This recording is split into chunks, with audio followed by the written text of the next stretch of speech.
trick that all market makers can't stand. Better retail traders. All right, guys, we're going to walk through Sierra Performance quick tips here. So I'm going to open up a chart book and we'll wait for that sucker to open up. I'm going to pick on Flurry. So I pulled the Flurry chart book from Orderflow Labs. And our first step here is we're going to audit our charts. And so each chart we're going to go through and make sure that the days to load is correct, the start time, end time is correct. And then we're going to click to advanced settings. And we're going to make sure that we have futures rollover.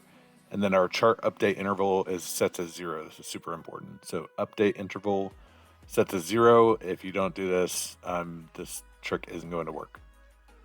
So here we go. We're going to go through the entire chart book, and I'm going to do it super fast because I have faster hands than Job. That's a lie. This is being fast forwarded, obviously. So I'm just going through. Flurry runs a pretty tight ship, so there's really not much to change from his chart book. And I'm just making a few adjustments here and there. And then here in just a moment, we will find a chart that I want to point out. So here we have a better delta chart.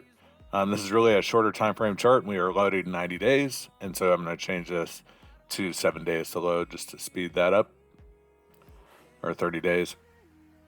And then we'll just go through the rest of the chart book here, clean everything up. It all looks good. Really not much to change.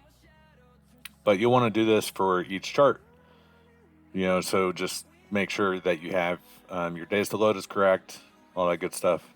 And then step 2, admire your work. It's been a hard work. Probably takes about 5 to 10 minutes to go through this process to clean up your chart books. And then we will dive into the next step, which will be goal settings, general settings. And we'll want to make sure that we have our general 1 update interval to 600. And so what we've done here is we've updated all of our charts to use the global setting here for update interval to 600 milliseconds. So we'll tweak that later from some other stuff. The next step here is we're going to use OpenGL for chart graphics. It's important that you have a NVIDIA GPU to turn this on. If you don't, just don't use this, but use OpenGL for chart graphics. That's found in global settings, general settings, and then click over to other, and then click graphics. Turn that on. You'll have to restart Sierra. Magically, with editing, I can restart Sierra in 2 seconds. And then we'll go back to general settings, Sierra chart server settings. This is the last area where we're going to update. Mine was already clean, so I don't need to change anything here, but we're going to change max depth to 100.